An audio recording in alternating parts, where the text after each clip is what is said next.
All right. Hey pick everybody, welcome back to Yellow Ball. pick the Let's video. see. Let's see. Oh, I have to pick one. I'm picking Monica Abbott because why wouldn't I?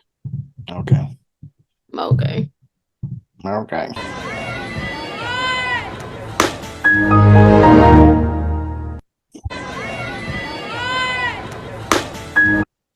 That's gas, bro. If if you blink, you literally miss the pitch going. Yeah, that's If you gas. blink, that's There's maybe 10 years ago I could touch that. maybe in my dreams I could touch that. That I mean, ain't I'm saying if she's just throwing a fastball. If she's just throwing a fastball, I'm confident that even right now I could probably touch it. 10 years ago, I could square it up. But if she's throwing a rise ball and a curveball, no screwball, no, I'm anything like, that moves. yeah, no chance, not a shot, Mm-mm. not a shot. That's just Just first of all, I would like to point out I met her when I was 10, right? mm. Mind you, I'm 5'2" on a You good day. told me this story Yeah, before. and she's what 6'4" something. I don't know. I go to get the autograph. Taller than me. Yeah, I go to get the autograph. Been to where she can sign my shirt that I have on, and she's like down on her knees signing this shirt because I was so short. Mom was like, "What? Why are you doing that?" I'm thinking, Mom. Like embarrassing. Oh, just little old Ashley trying to be nice. Make a little Yeah, tabletop for Monica Abbott. it's like a little kids table. Yeah. It's, oh man. Yeah. Man, she Um, really sauced that pitch up. I don't even know what to say. yeah. Sound effects. That's all I got for you. I can't.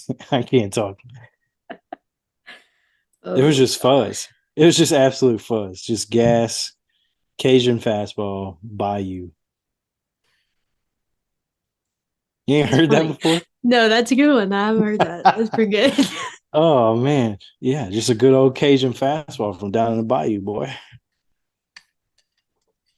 I mean, literally, if you blink while you watch the video, it's here, Yeah, catcher's mitt. That's it. yeah. That's all you got. Your eyelids better be glued to the top if you're hitting against her.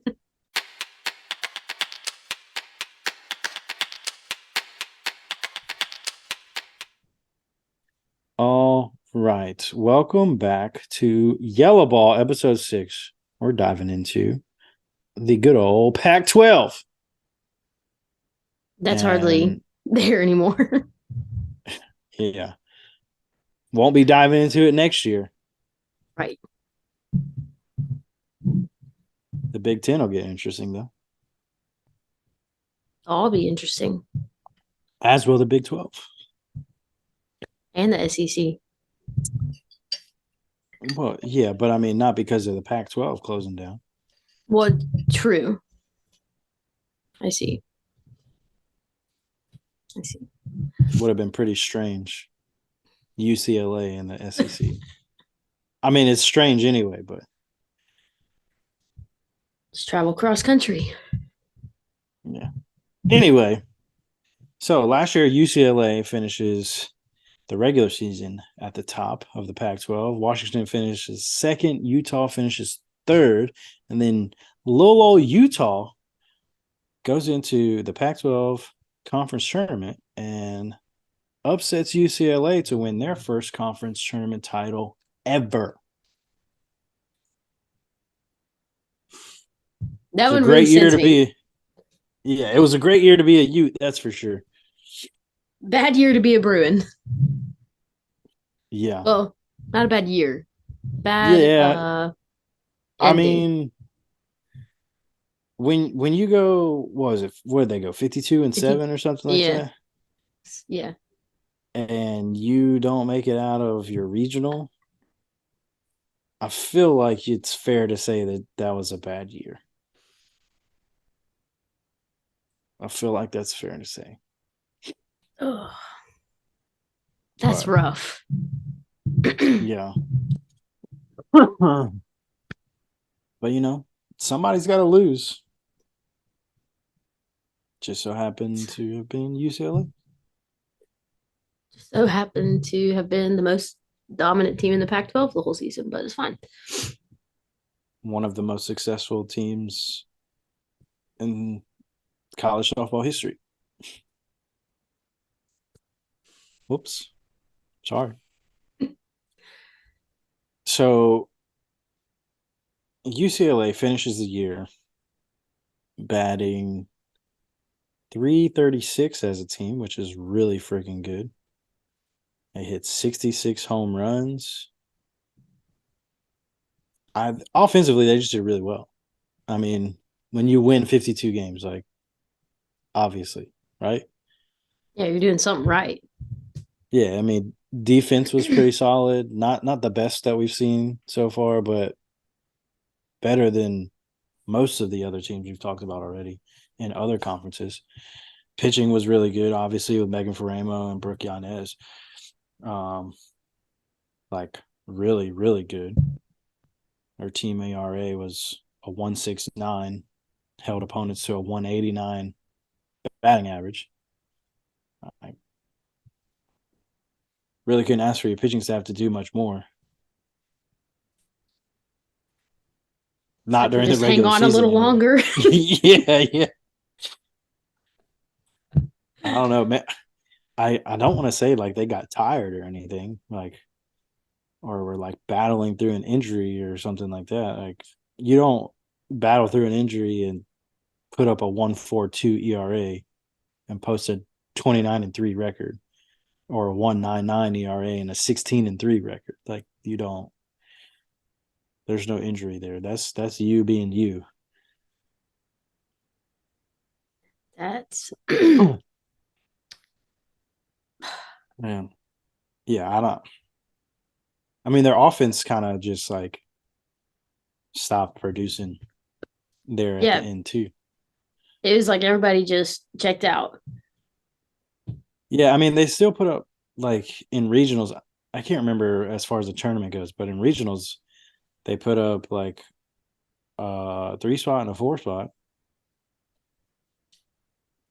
It just wasn't good enough Yeah, running the two hot teams with Jesus on their side Liberty Liberty. and Grand Canyon, the apparent fake online school. Okay. Some could say the same thing about Southern New Hampshire University. They might think that one's also just an online school. They very well could be. I have no idea, but they be putting out commercials just like Grand Canyon does. That's all I gotta say. Oh man. Unfortunately for UCLA, they lose both Megan Faramo and Brooke Yanez. 1-2 Um, punch out. yeah, Just, uh, I don't know how they're going to replace them. They don't really have any pitchers returning. They have Taylor Tinsley returning, but she only threw 57 innings last year. So, and I mean, they went out and got a pitcher in the transfer portal, but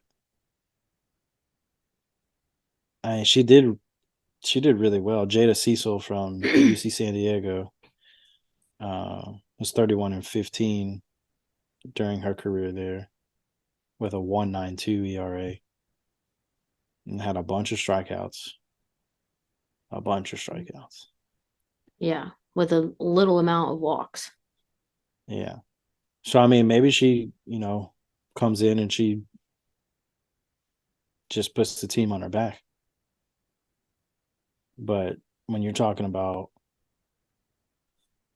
when you're talking about replacing two really phenomenal pitchers with just one, like I don't know. I don't know how I feel about it. They have a I don't freshman know if coming it's in gonna do with the trick. yeah, they have a freshman coming in Caitlin Terry, who is two two times Caitlin Terry won Arizona Gatorade Player of the Year back in 2021 and in 2023. And Hmm. she was 62-9 during her high school career in the circle with a .53 ERA. This girl struck out over 1,200 batters in 511 and a third innings. That's insane.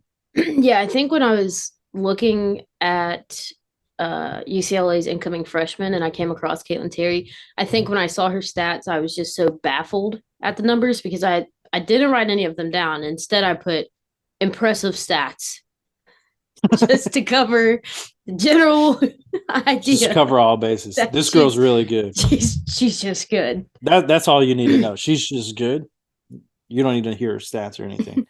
I don't need to prove my point. I'm just gonna tell you she's good. Just trust it. Yeah. Now, if she gets to college and she's not good, I didn't. That was me. Yeah. She also hit 626 with 53 home runs and a 757 on base percentage through her high school career. So she's good in the circle and at the plate. And not just good, like she's the real deal. She's got really impressive stats. Do you think she's the West Coast Valerie Cagle? Oh, I was thinking it in my head. I was thinking it in my head, and I didn't want to say it because then I'm like, Oh, that would be really cool though. it You would got one be. on the It would East be Coast, one on the West Coast, yeah, nothing that in the would be middle. give Valerie Cagle a run for her money for USA Softball Player of the Year.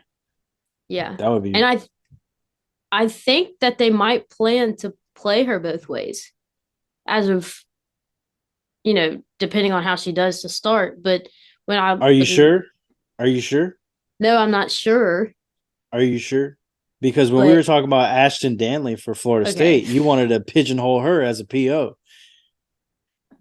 Okay, well, there's a little bit of support behind this thought this time. The last time there was just bubbles in my head. There was no thought. You It was just just a you didn't statement have that the came out. numbers. You didn't have the numbers. That's what it was.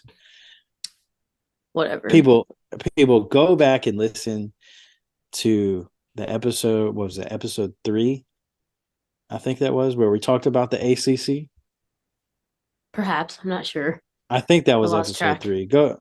Go back and listen to that episode where Ashley decides that Ashton Danley, incoming freshman from Florida State, who was phenomenal in the circle during her high school career, and also batted over 600 for her entire high school career and hit like 30 home runs.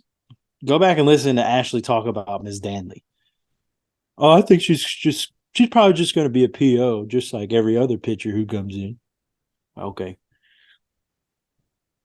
It's just some schools don't have a reputation for having pitchers that are two-way players. They have POs. Florida State's one of them. And UCLA, on the other hand, has a reputation for having two-way players, which is why I think that Caitlin Terry might find her way on both sides of the ball. Florida State literally just graduated a girl who was a two-way player. Who? And I'm drawing a blank. Hmm. That's what I'd say Let me too. let me go back and look at my notes, and I will prove to you. It was Mac Leonard. That's who it was. Mac Leonard. Hmm.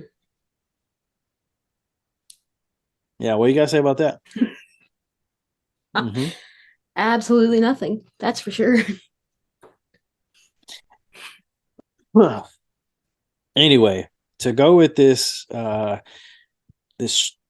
incoming transfer pitcher and this freshman pitcher, UCLA returns a decent amount throughout their lineup. First off, they got Jordan Woolery, who's coming back after having a pretty nice offensive year. We're going 390. We're batting 390 with 10 home runs, 46 ribbies, getting on base almost half the time. What? What's funny about that? The ribbies just threw me off. What? That's what they're called. Yeah. Yeah. You're a loser. whatever. I was rolling. I was rolling. I know, 46 rubies. Keep going. Yeah. Oh, I mean, that was her stats. She did really good. First base, third base for him last year. I expect to see her do much more of the same this year. Got Maya Brady at shortstop. She batted almost 450. That's crazy. That's wild. And that is why she was named the Pac-12 batting champion. I mean, yeah, for 448 along with 18 home runs, 59 RBIs, and 63 stolen bases. And Miss Brady, oh, excuse me, she did get on base over half of the time. Yeah, what was it, like 515 or something? Yeah, she ended the year with a 515 on base percentage. Just just crazy, man. Just really, really good at the Strong, plate. strong numbers. Yeah. I wish I was smarter to come up with like some better words to describe Maya Brady aside from really, really good. I sound like a middle school kid. I read at a sixth grade level, I guess. Vocabulary is slim. Yeah. Slim pickings on the vernacular over here. On the who? The vernacular? Right. How many stolen bases did you say she had? Maya Brady? Yeah. I don't have her stolen bases down. Okay, because you said 63 stolen bases. Did I? Yeah, but you meant runs scored, right? Yes. Man, you said 63 stolen bases, and I was like, there is no way I typed that wrong. There's no way I overlooked 63 stolen bases. That's Lightning McQueen right there. Like Good that's chow. Good chow. Oh oh yeah, man. yeah. I must have misspoke. Yeah, 59 RBIs and 63 runs scored. My bad. That makes more sense. You should, why didn't you say something when I first said it? Because I didn't want to say anything and then you be right. And I was like, maybe I just mistyped and put run scored on accident. I don't know. Oh, no way, bro. No way. That would be oh all time record right there. No Oh doubter. man. It would be no wonder why she had a 515 on base percentage if that was the case. She stole first Jeez. base. Just just just dink it. Dink. Zoom. Fast like the So one's flash. a run 1-5 to home to first. Yeah. Oh my god, Oh. that would be. She actually though she actually did have I think some stolen bases, but not Not 63. 63. Whoopsies. Just got so excited. All right. Oh, And if we want to move on from Maya Brady and how awesome she was, we got Megan Grant, who flip flopped with Jordan Woolery at third base and first base. Batted 333 on the year, hit 15 bombs. Also responsible for a bunch of RBIs, also known as ribbies. High on base percentage. Just, I mean, can't ask for much more from your hot corner athletes putting up really good numbers at the plate. were they And then, both freshmen? ooh, I don't know. I know Jordan Woolery was because she was freshman of the year. Well, why didn't you Megan say Grant was that when we also a were? freshman. Oh yeah, why didn't you say that when we were talking about her? What? Say that she was freshman of the year?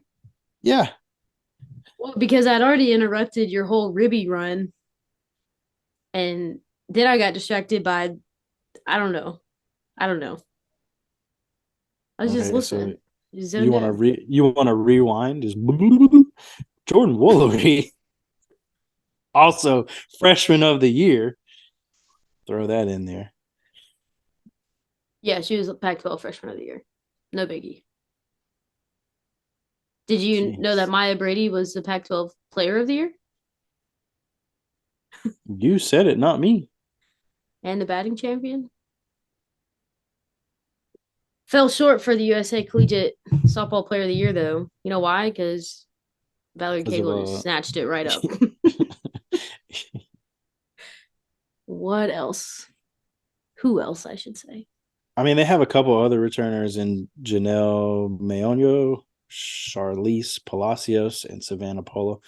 Palacios had a really good year as well, similar to Megan Grant. Well, in average, closer to Megan Grant, 311, and then but put up 10 home runs just like Jordan Woolery did. So, I mean, I expect UCLA to continue to have success, and I expect UCLA to do much better in the postseason. yeah, I mean, last year I don't want to say it was a fluke because I mean, Word right like out of my brain. Utah was really good. They deserved everything they got, and I mean Washington was really good. Oregon was really good, but yeah, I mean UCLA goes into the postseason and they just crap the bed. I mean, if we're gonna be blunt, like I could use some other expletives to say that, but that's what they did. They just crapped a bit, and I don't. Granted, they did face a really good Liberty and a really good GCU team, but I mean it's hard to beat Jesus anyway. But I was gonna say Jesus 1 and Jesus 2. no, there's only one Jesus. That's right. but but yeah, I mean they should be frustrated with their postseason performance from a season ago, and I mean they should expect a lot more out of Yeah, come themselves. out with a chip on their shoulder. Yeah. Um.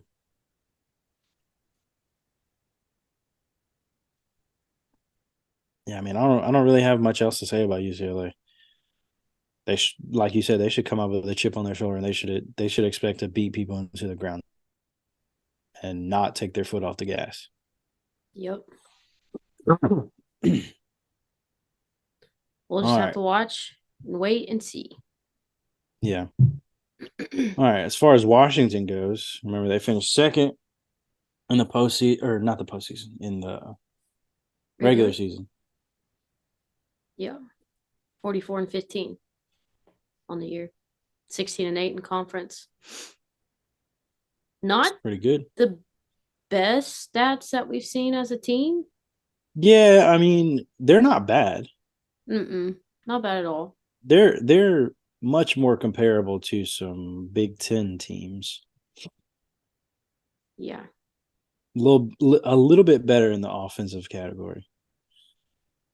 Yeah. I think the ERA is where they were struggling. 2.5 team ERA, and you're Yeah, you're competing with UCLA, who had a less than 2 ERA. So yeah. I mean, I before we go further with Washington, I do want to point this out though. UCLA, by anybody else's standards, scored a lot of runs, but when you compare them to Oklahoma and Florida State, Oklahoma doesn't count. They're not real. yeah, like they scored as many runs. I think four less runs than Texas. And Texas was really good. And they were Mm-hmm. right there around Clemson and Duke.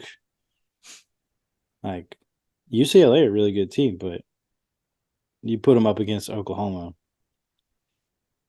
ain't happening. At least not last year. Probably not this year either. Probably not for a couple years.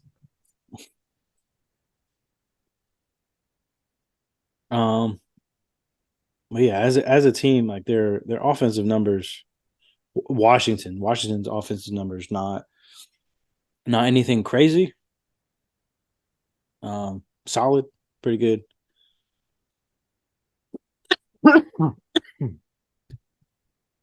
My concern for Washington, though they return good players, obviously, and they lose good players, but my concern is offensively, which, like we just said, is better numbers than what their pitching numbers were as compared to other teams.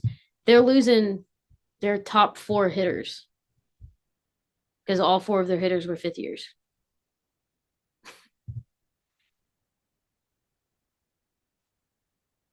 Yeah, I mean they're kind of sitting in the same boat as Northwestern, a Yeah, Big Ten team who they resemble very closely. same color. Wait, Yeah, I was about yeah, to same say colors. even except for the gold, Yeah, purple. but yeah, pretty similar colors, pretty similar all the way around. Yeah, Yeah, they lose Kelly Lynch, Bailey Klingler.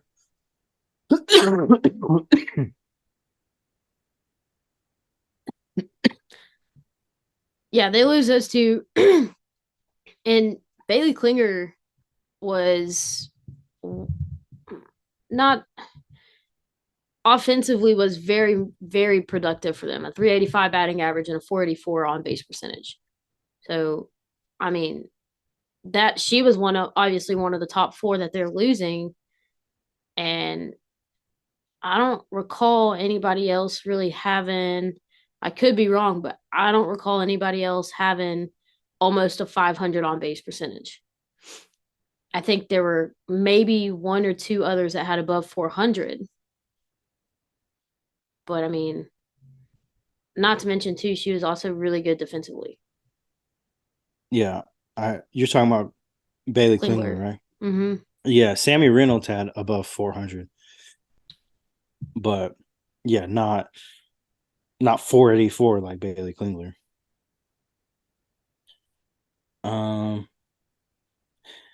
the good news is they returned. They're 1-2 in the circle.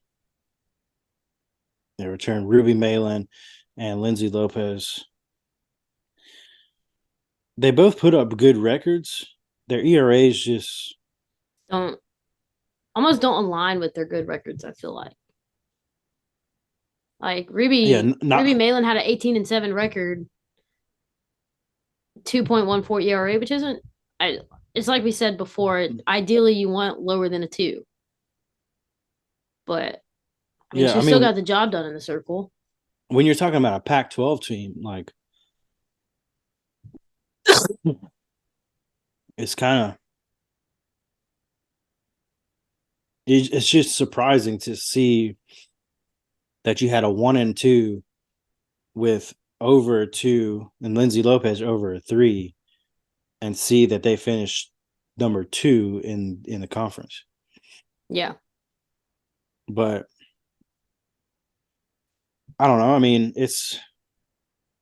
I say it's surprising, but when you go and you look at Utah, like Utah's sitting in the same boat.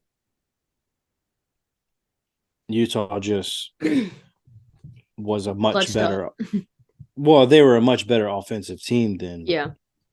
than Washington was. Yeah. So, but I mean, I don't know. Washington, they add Alyssa Popelka. Is that how you say her last name? Could Anyway, be. she's a grad transfer from Texas, um, to try to make up for some of that lost the lost offense in those graduating fifth years. She's a career 361 hitter with 422 on base percentage and 44 stolen bases. Yeah. She's got the speed and she was pretty good defensive outfielder. Obviously the outfield's on defense, but you know what I'm trying to say. I think she definitely helps out with the loss that they're suffering from their fifth years. offensively for sure. And then they bring in Yeah, two other transfers too, one of which I think has to almost compete for. You're obviously competing every day at practice for a spot, but I think she's going to have to work hard. It's transfer a JUCO transfer from Bellevue College, Haley Winkler, and I think offensively, there's two other catchers, two junior catchers at Washington.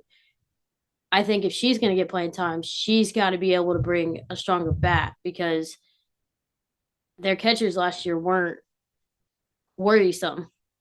And what is their offense coming into this year.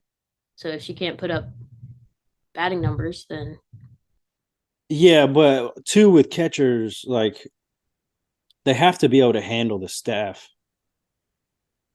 yeah, can't have a catcher that And can't. yeah, and I mean if she's, butchering the strike zone and, you know, just just bouncing balls off her mitt and not able to block balls in the dirt, it's not going to matter what she can do at the plate. I mean, it will, like Well, she would just transition into a DP more than likely, but I don't necessarily feel like that's going to happen because she was a Gold Glove winner, right. I but it don't could. I doubt it. I mean, you don't win a gold glove because you got lucky. Yeah, and you don't have a 1,000 fielding percentage because you got lucky. Like, Right. Yeah. And I wasn't saying all of that to say that, like, there's a chance she doesn't do well behind the plate. I was just saying, you can't just rely on offense and then throw a yeah, catcher her, back there that can't get the job done. right. Like, if that was the case, if your catchers were terrible, you would just throw, your your DPUs and infielder back behind the plate. Right. Are you okay? I don't know. I got like this tickle in my throat that like won't go away, and I think it's because we haven't recorded in a little while.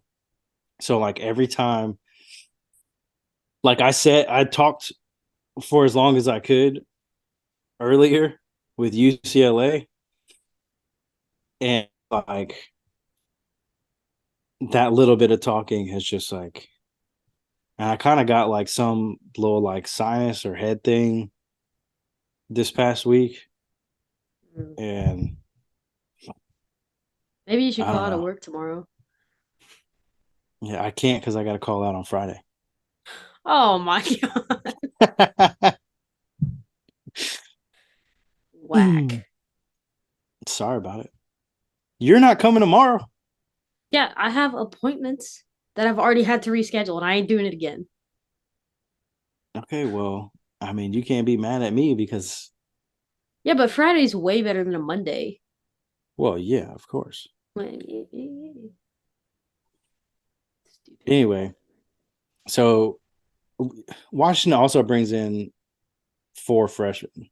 Were you done with transfers? Yeah, I was done. Done with transfers. Okay. All right, just making sure. They bring in four freshmen. I mean, I don't. They got one pitcher, a catcher utility, another utility, and an infielder. Um, I mean, I don't really see any of them getting a lot of significant playing time Nah. right off the bat. I mean, they could because, like we've already mentioned, Washington lost a lot of key pieces, but I don't know. I mean, I just don't see these freshmen playing a bunch this I year. agree. Move on into Utah. Utah, like we said a little bit ago, they had a better offensive team than Washington. So not really a surprise that they were able to outlast Washington in the conference tournament and eventually take the crown from UCLA. They batted 327 on the year as a team. Uh, they stole almost 100 bases as a team. That's pretty good. Yeah. Speed. But team OBP is 385. That's not very good. Not when you compare it to their batting average. That was already 327. Yeah. That means they're pretty much hitting the ball or not getting Or on. not hitting the ball or not. Kind of like the I I mean technically kind of like the the game of softball. yeah. Well, I meant it as like they're not getting a lot of walks or hit by pitches. Yeah. They did walk 127 times, but that's not a lot in the grand scheme of a year, Yeah. right? In a full season, most teams, most really good teams, you're talking about a 200 plus walk team. So, but, but yeah, they're with their defense, fielding percentage 964, and their pitching team ERA 286. It is no surprise that when they got to the College World Series, kind of Didn't perform as well as they were wanting to. yeah lost that hot streak they had when they rode into Oklahoma City. Uh, Yeah. Major key loss, Alessa Bonstrom, who dropped 11 tanks for him last year. Stole some bags, 12. Had a 460 OBP, Hey, she had 15 331 hit by batting average. pitches. Team first, baby. Team first. Selfless. Sacrifice the body. Get on base. That's right. Yeah. I mean, they lost their number 2 pitcher in Sydney Sanders too, but definitely Alyssa Bonstrom is a tough loss in the heart of that lineup. But good news for Utah is they return pretty much their entire lineup. They got their ace Mariah Lopez coming back. Again, pitching not strong suit, but and you're talking about a girl who put up a 23-7 record with a 2.23 ERA and threw almost 200 innings for you last year. So And the experience helps. yeah, um, yeah. So I mean,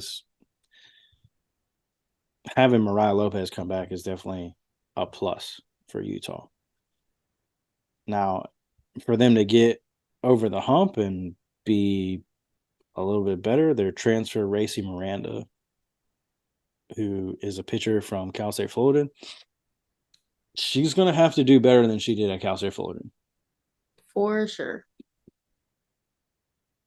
For sure. Three ERA ain't cutting it. No.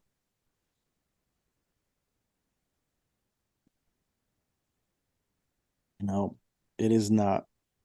But outside of the circle, you got Haley Denning, one of their outfielders who returns, batted 389 last year and swiped 33 bags.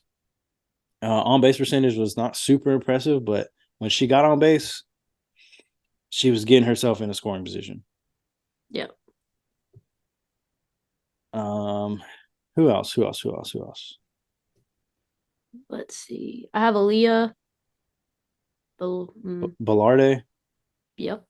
Yeah, second baseman last year. Yeah. What you 393 got on batting her? average, 452 on base percentage.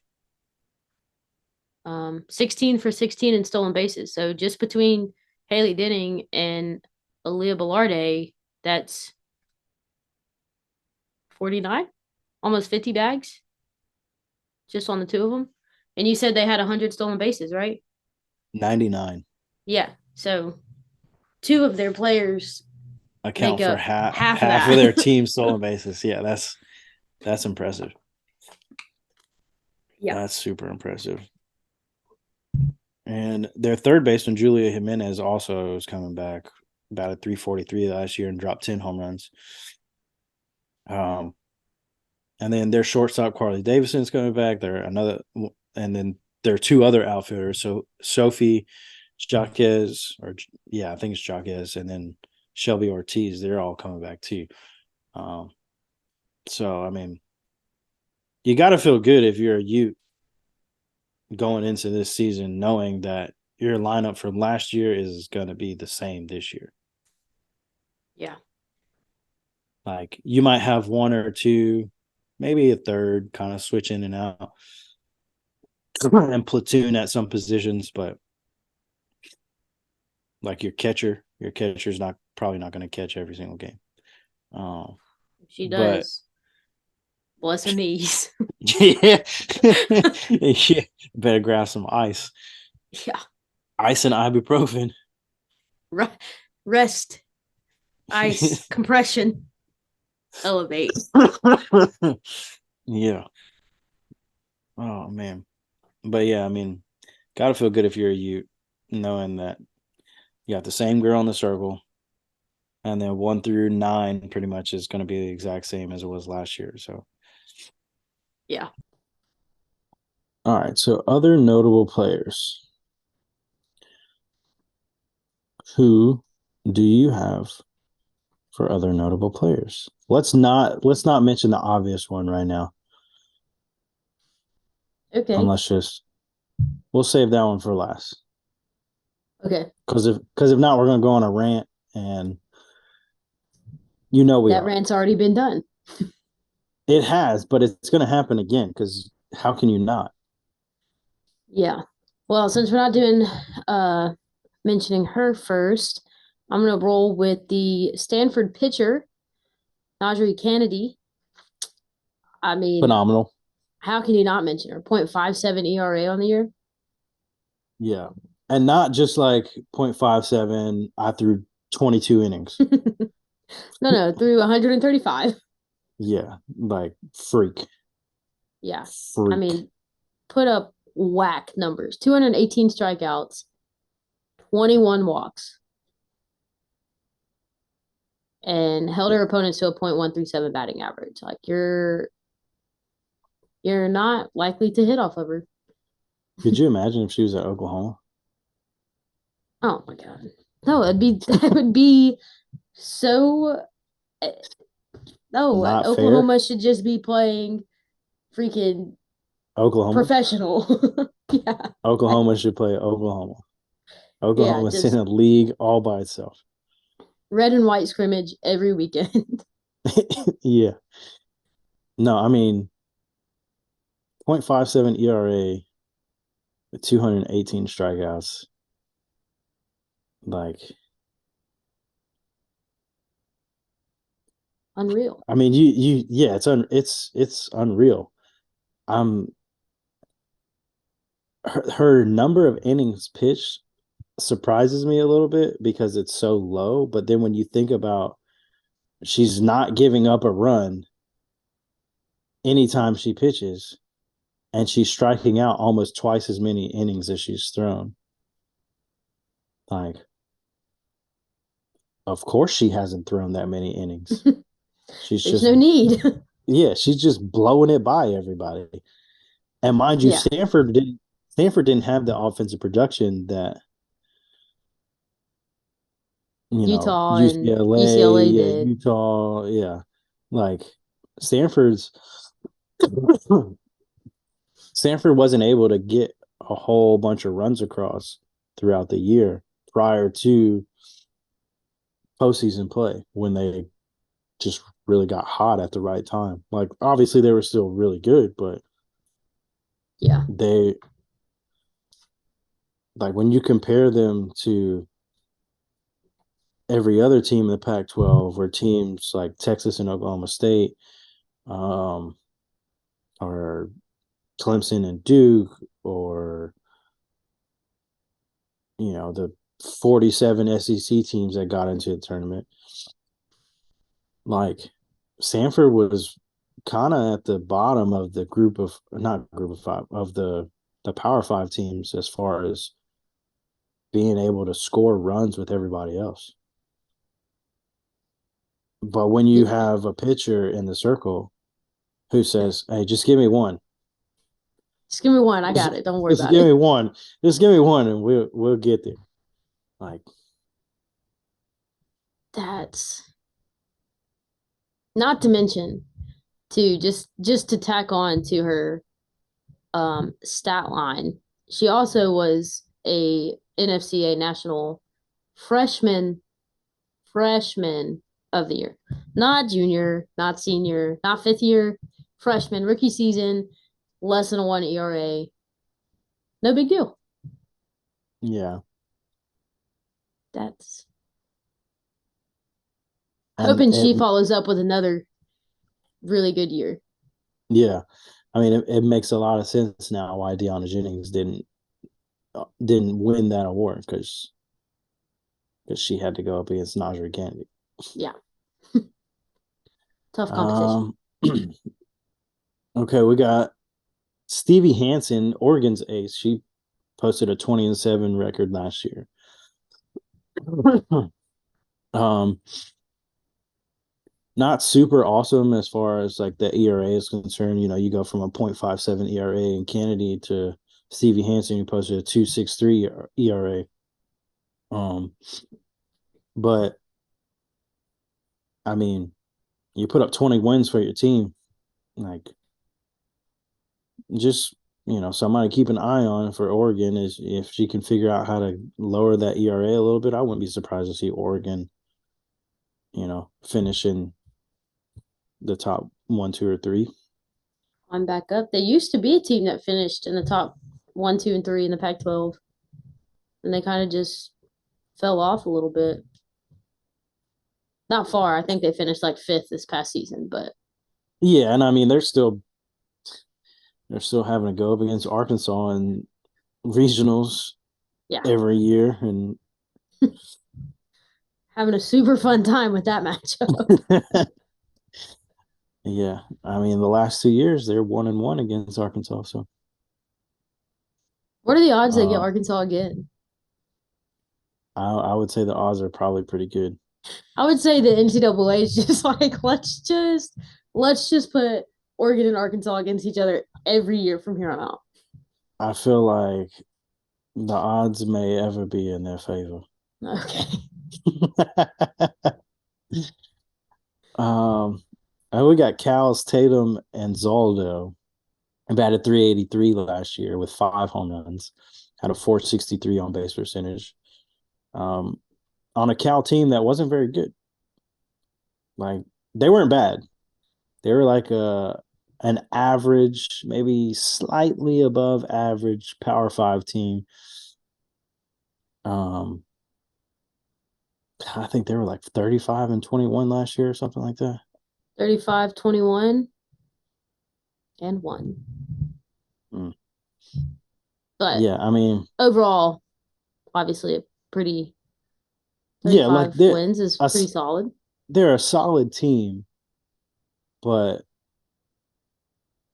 they're comparable to other other teams that got left out, like group of five teams, Yeah.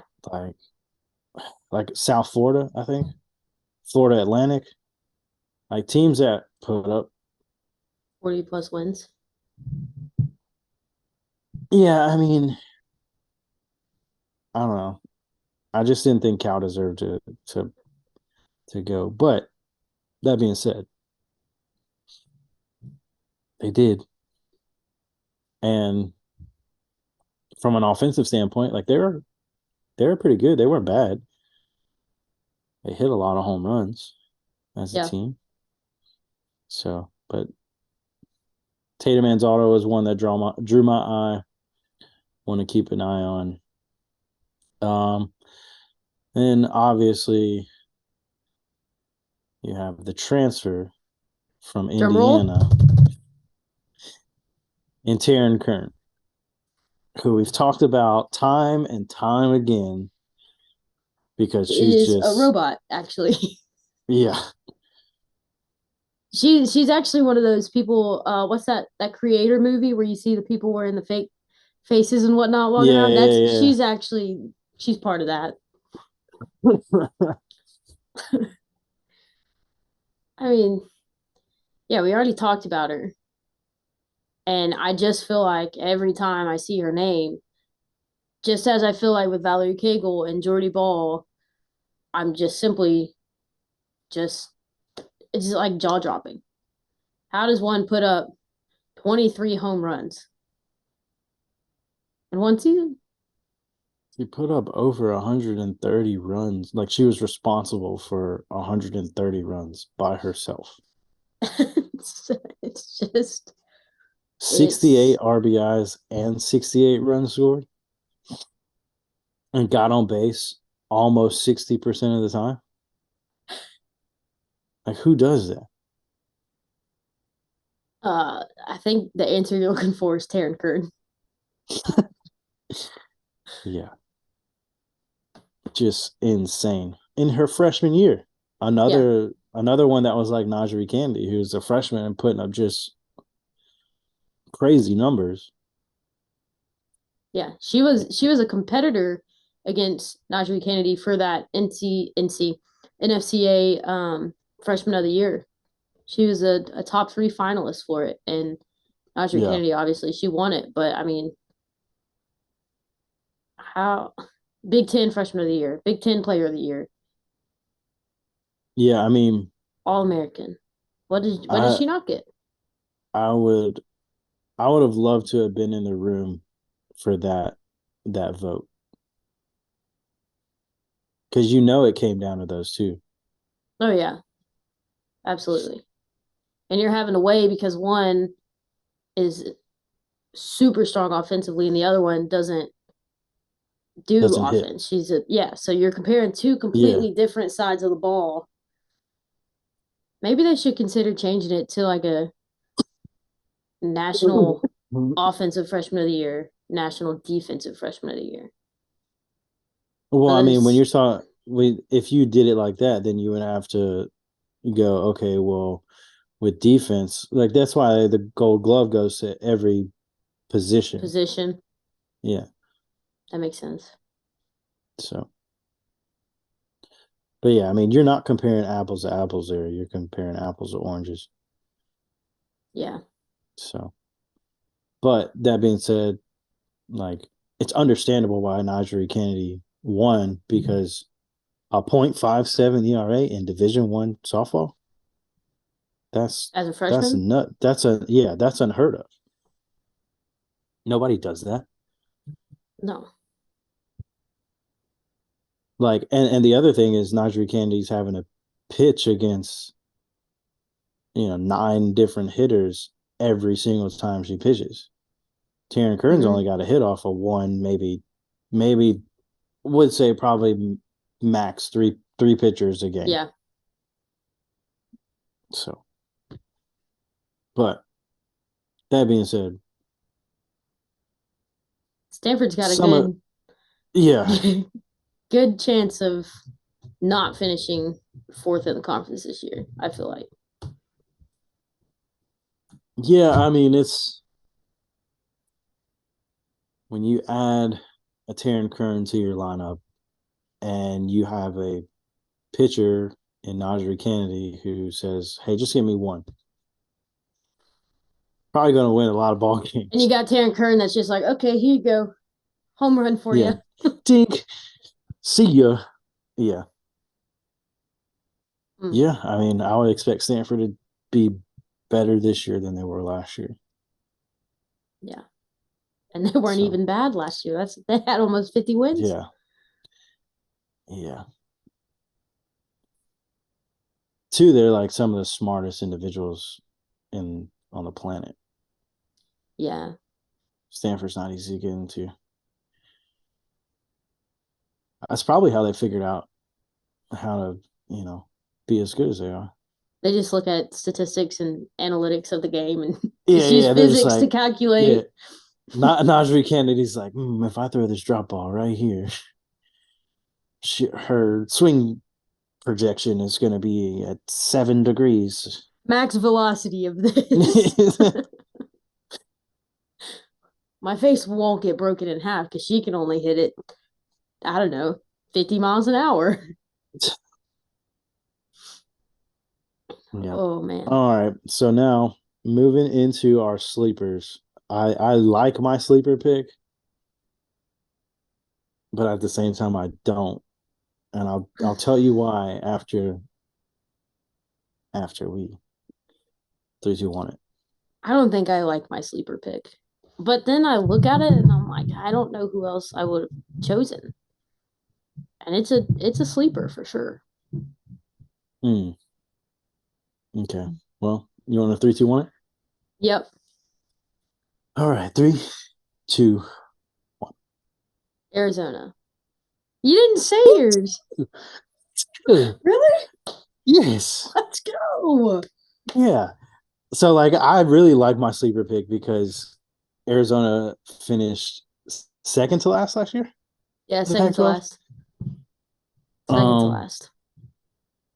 I really, really like Arizona as a sleeper because obviously after you finish second to last, like people are gonna sleep on you.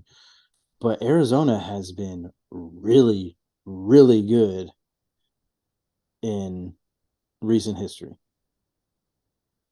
I think last year was kind of just a fluke. Yeah, I I actually put in my notes part of the reason for why I picked them was because of their past. Because they were a team that popped up in the Women's College World Series almost every single season. Yeah. And their coach, who's their coach? Oh my god.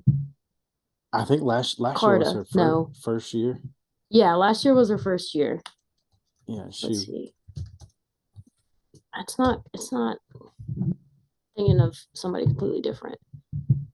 Let's see. Um, this is gonna drive me nuts. Who's her do you know who their coach is off the top of your head? I can't remember her name, but I know last year was her first year. Yeah.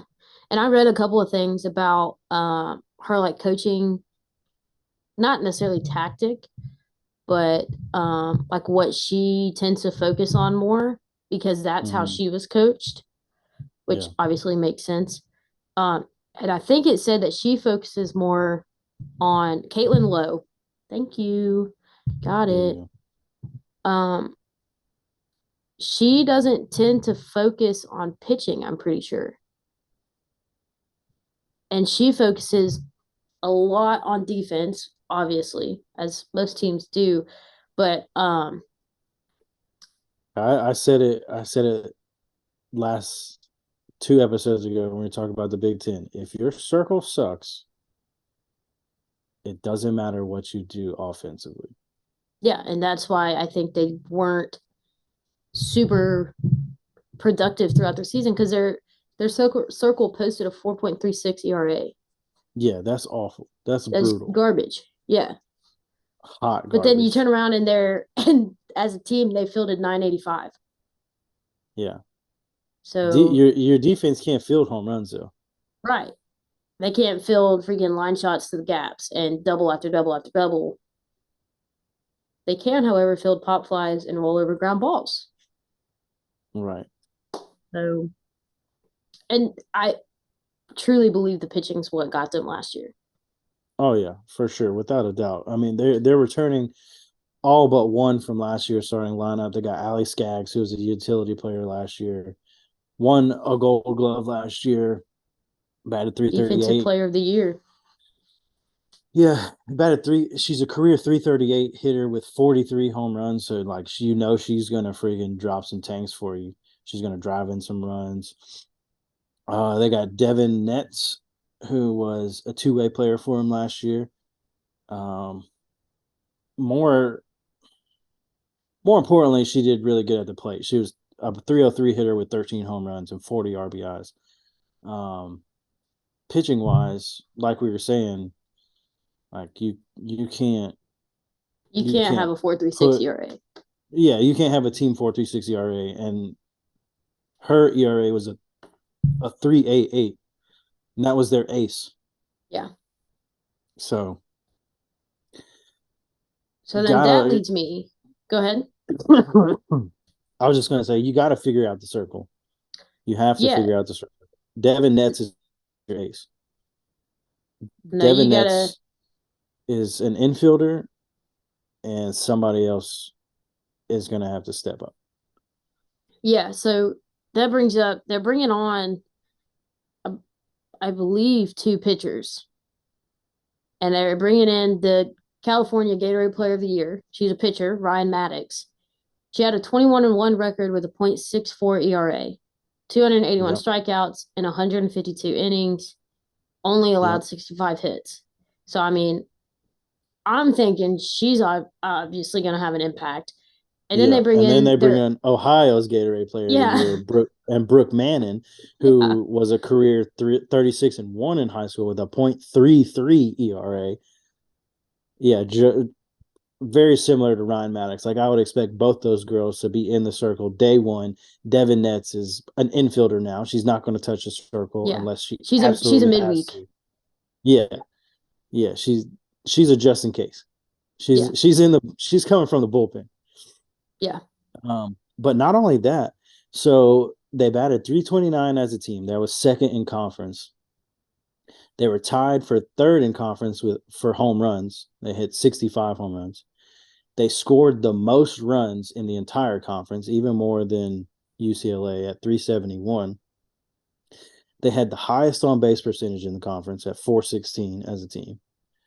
They had the best fielding percentage in the conference, like you said, is 985. And now you're talking about the addition of freshmen, these two freshman pitchers who are now going to be under a new pitching coach in Christian Conrad, who comes from Mm-hmm. Loyola Marymount. And during his time at Loyola Marymount at LMU, the last two seasons, his girls posted a sub 3 ERA. His pitching staff posted sub 3 ERAs. So I would imagine, and you're talking about an LMU team who made it to regionals last year, so they were pretty solid. But they're a mid-major team. They don't have the workhorses in the circle that these Power Five schools have. Right. So your expectation here is for Christian Conrad to come in, take over the pitching staff, and you see the pitching that you should see out of an Arizona team. Yeah. Pull the I ERA mean, down, develop your two young freshman pitchers, yeah, and and this guy's not like obviously just in his time at LMU, like you can tell he knows what he's doing, but like he spent time working under Mike White at Texas and Lonnie Alameda at Florida State. oh, So love Lonnie and Alameda. he's also worked with pitchers from or like he's also worked with Athletes Unlimited for a small stint. Um, but yeah, like you expect this dude to come in and just like completely turn around this pitching staff. Yeah. Develop, drill them, fix them, Yeah. and Arizona comes out firing. And I don't predict that they're finishing second in the conference, second to last in the conference. Oh yeah. No shot. Um, with that being said, um, so both of our sleepers, Arizona, and having ran through all of that,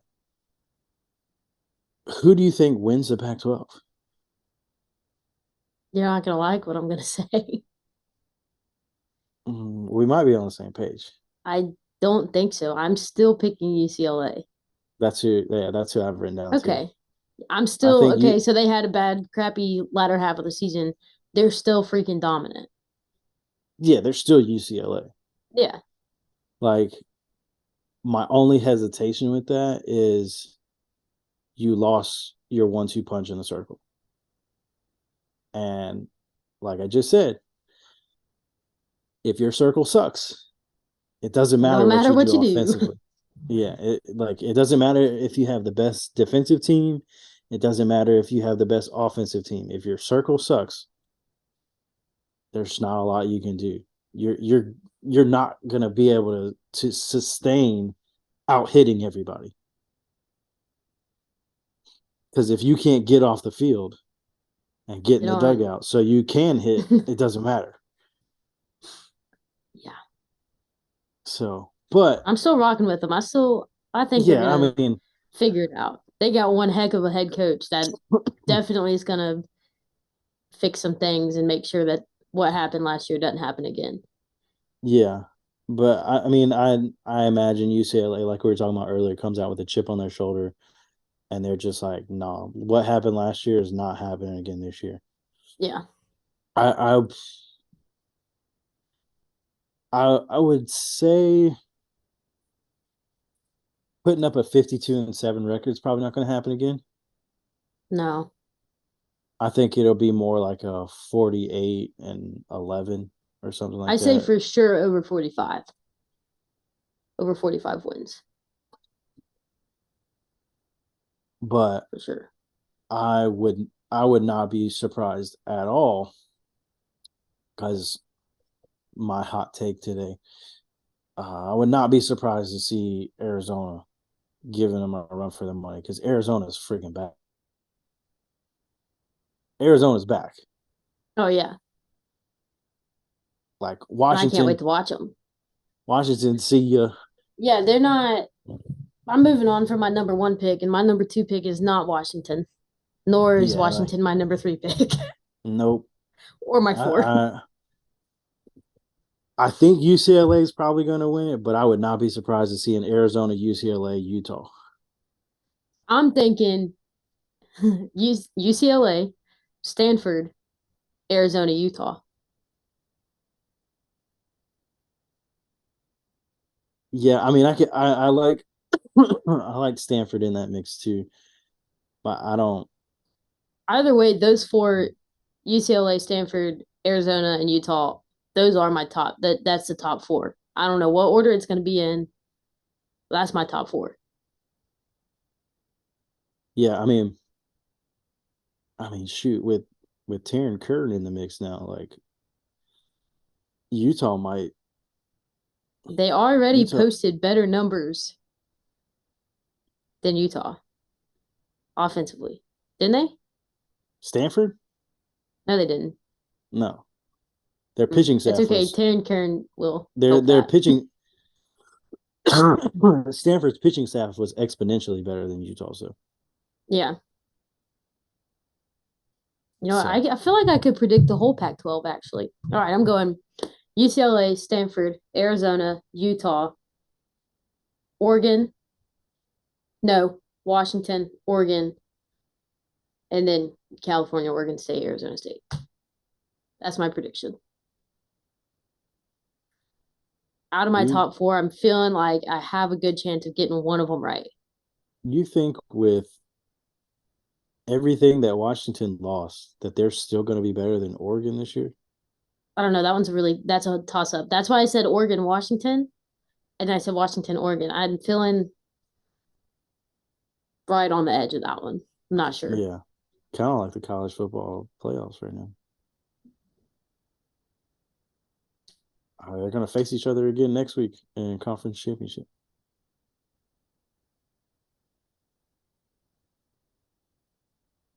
Lose lose for me, that's for sure. Hey, whatever. Arizona's back. That's all I care about. That's right. All right. I think that'll do it for this episode.